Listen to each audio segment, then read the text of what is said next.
So ಸತ್ಯ ಈಗ ಅಲ್ಲಿ ಏನ್ ನಡೀತು ಕಾಲಘಟ್ಟ 2019 ನಾನು ಹೇಳ್ಬೇಕು. ಭಾವನಾ ರವಿ ಮತ್ತೆ ನಾಗಶೇಖರ್ ಆದ ನಾನು ಒಂದು ಸಿನಿಮಾ ಶುರು ಮಾಡಿದ್ವಿ, ಗುರುತುಂದ ಸೀತಾಕಲ್ ಅಂತ. ಆ ಸಿನಿಮಾಗೆ ಫೈನಾನ್ಷಿಯಲ್ ಆಗಿ ಎಂಟರ್ ಆದವರು ಶ್ರೀತರಾಮ್ರವರು. ಫೈನಾನ್ಷಿಯಲ್ ಆಗಿ ಎಂಟರ್ ಆದವರು ಇಡೀ ಸಿನಿಮಾದ ಟೇಕ್ ಓವರ್ ಮಾಡಿದ್ರು. ನಾವು 4 ಕೋಟಿ ಬಂಡವಾಳ ಹಾಕಿದ್ವಿ, ಮಿಕ್ಕಿದ್ದನ್ನ ಅವರು ರೆಡಿ ಮಾಡಿ ರಿಲೀಸ್ಗೆ ರೆಡಿ ಮಾಡಿ ಶ್ರೀ ಕಲ್ಯಾಣ್ ಅವರು, ಉಮೇಶ್ ಬಣ್ಕಾರ್ ಅವರ ನ್ಯಾಯಾಲಯದಲ್ಲಿ ಇರೋ ಒಂದು ಆರ್ಬಿಟ್ರೇಷನ್ ಅಲ್ಲಿ ಆದ ಒಂದು ಚಿಕ್ಕ ಒಪ್ಪಂದ ನಾನು ಮಾಡಿಕೊಂಡಿದ್ದು ಮಾನವೀಯ ದೃಷ್ಟಿಯಿಂದ. ಸರ್ ಈ ಸಿನಿಮಾ ಸೋತ್ರೆ ನೆಕ್ಸ್ಟ್ ನಿಮ್ಗೆ ಇನ್ನೊಂದು ಸಿನಿಮಾ ಮಾಡ್ಕೊಡ್ತೀನಿ sir, at free of cost, ನಾನು ಡೈರೆಕ್ಷನ್ಗೆ ಏನೂ ಚಾರ್ಜ್ ಮಾಡಲ್ಲ ಅಂತ ಹೇಳಿದ್ದನ್ನ ಅವರು ಬೇರೆ ರೀತಿ ಕನ್ವರ್ಟ್ ಮಾಡಿದ್ದಾರೆ. ಬಟ್ ಅವರು ಕನ್ವರ್ಟ್ ಮಾಡಿದ್ದಾರೆ ಅಂತ ಅವ್ರ ಮೇಲೆ ನಾನು ಆರೋಪ ಹೊರಿಸ್ತಾ ಇಲ್ಲ. ನನಗೆ ಅವ್ರು ಅನ್ನ ಹಾಕಿದ್ದಾರೆ, ನಾನು ನೆನೆಸ್ಕೊತೀನಿ. ಯಾಕೆಂದ್ರೆ ಪ್ರತಿಯೊಬ್ಬ ಅನ್ನ ಹಾಕೋ ಪ್ರೊಡ್ಯೂಸರ್ನ ನೆನೆಸ್ಕೊಳ್ಳೋದು, ಅವ್ರಿಗೆ ಅನ್ಯಾಯ ಆಗದಿರೋ ಥರ ಕಾಪಾಡ್ಕೊಳ್ಳೋದು ಒಂದು ನಿರ್ದೇಶಕನ ಧರ್ಮ ಆಗಿರುತ್ತೆ, ಅದು ಯಾರಾದ್ರೂ ಆಗಲಿ. ಸೊ ಆ ನಿಟ್ಟಿನಲ್ಲಿ ನಾನು ಮಾಡಿದ ಒಳ್ಳೆತನ ಇವತ್ತು ನನಗೆ ಇಷ್ಟು ಕಷ್ಟವಾಗಿ ಪರಿಣಮಿಸಿದ್ರೆ ಲೆಟ್ಸ್ ಫೇಸ್ ಇಟ್, ಅದರಲ್ಲಿ ತೊಂದರೆ ಇಲ್ಲ, ಹೋರಾಟ ಮಾಡೋಣ, ಅದನ್ನೆಲ್ಲ ಫೇಸ್ ಮಾಡೋಣ. ಅಣ್ಣ ಕ್ವಶನ್ಸ್ ಇದೆ ಅಂದ್ರೆ ಈಗ ಮುಂದಿನ ಪ್ರೋಸೆಸ್ ಇದೆ, ನೆಕ್ಸ್ಟ್ ಅವ್ರಿಗೆ ಸಿನಿಮಾ ಮಾಡ್ಕೊಡ್ತೀರಾ, ಅವ್ರ ಸೈಟ್ಗಳ ಅಥವಾ ಅವ್ರದ್ದು ಅದು ನ್ಯಾಯಾಲಯದಲ್ಲಿದೆ. ನ್ಯಾಯಾಲಯದಲ್ಲಿ ನಾವು ನ್ಯಾಯಯುತವಾದ ಹೋರಾಟ ಮಾಡ್ತೀವಿ. ನಮ್ದು ತಪ್ಪಿಲ್ಲ, ಸತ್ಯಕ್ಕೆ ಯಾವತ್ತು ಜಯ ಇದೆ, ಜಯ ಸಿಕ್ಕೇ ಸಿಗುತ್ತೆ.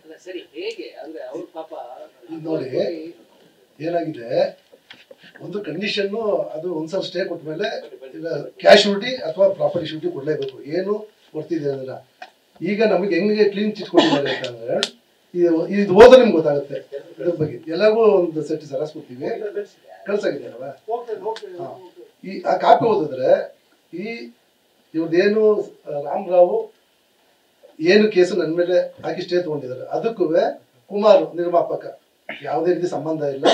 It's totally innocent. ಈ ಕೊಲೆಟ್ರಲ್ ಏನು ಕೊಟ್ಟಿದ್ದೀನಿ ಅದನ್ನ ನೆಕ್ಸ್ಟ್ ಹೈಕೋರ್ಟ್ ಓಪನ್ ಆದಾಗ ಅದು ಕೊಲೆಟ್ರಲ್ ನಂದು ರಿಲೀಸ್ ಆಗುತ್ತೆ.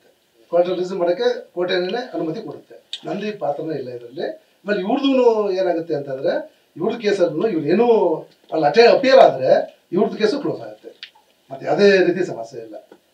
ಸ್ವಲ್ಪ ಟೈಮ್ ತಗೊಳುತ್ತೆ, ನನ್ನ ಪ್ರಾಪರ್ಟಿಯಲ್ಲಿ ಅಲ್ಲಿ ಇರುತ್ತೆ ಅಷ್ಟೇ. ಕಷ್ಟ ಆಲ್ರೆಡಿ ಆಗಿದೆ, ಕಷ್ಟ ಇದೆ, ಫೇಸ್ ಮಾಡೋಕ್ಕಾಗಲ್ಲ. ಅಲ್ಲ, ಸಂಪೂರ್ಣವಾಗಿ ನಮ್ಮ ಜೊತೆ ಈಗ ಇವರು ನಮ್ಮ ವಿತರಕರಿದ್ದಾರೆ. ಅವರು ಈ ವಾರ ಯಾವುದೇ ಭಾಷೆಯ ಯಾವುದೇ ಚಿತ್ರಗಳು ರಿಲೀಸ್ ಇಲ್ಲದೆ ಇರೋದ್ರಿಂದ ನಾವು ಅನ್ಕೊಂಡಿದ್ದಕ್ಕಿಂತ ಹೆಚ್ಚಿನ ಥಿಯೇಟರ್ ಸೆಟಪ್ಗಳು, ನಾವು ಅನ್ಕೊಂಡಿದ್ದಕ್ಕಿಂತ ಹೆಚ್ಚಿನ ಒಳ್ಳೆಯ ಚಿತ್ರಮಂದಿರಗಳು ನಮಗೆ ಸಿಗುತ್ತೆ ಇರೋದು ಕನ್ಫರ್ಮ್ ಆಗಿದೆ. ಇಲ್ಲ, ಈಗೆಲ್ಲವೂ ಬದಲಾವಣೆಗಳಾಗ್ತವೆ. ಯಾಕೆಂತಂದ್ರೆ ಒಂದು ಸಿನಿಮಾದ ಡೇಟ್ ಬದಲಾದ ತಕ್ಷಣ ಅದರ ಸ್ಟ್ಯಾಟಿಸ್ಟಿಕ್ಸ್ ಬದಲಾಗುತ್ತೆ ಸಂಪೂರ್ಣವಾಗಿ, ಫ್ರಮ್ 0 to 100.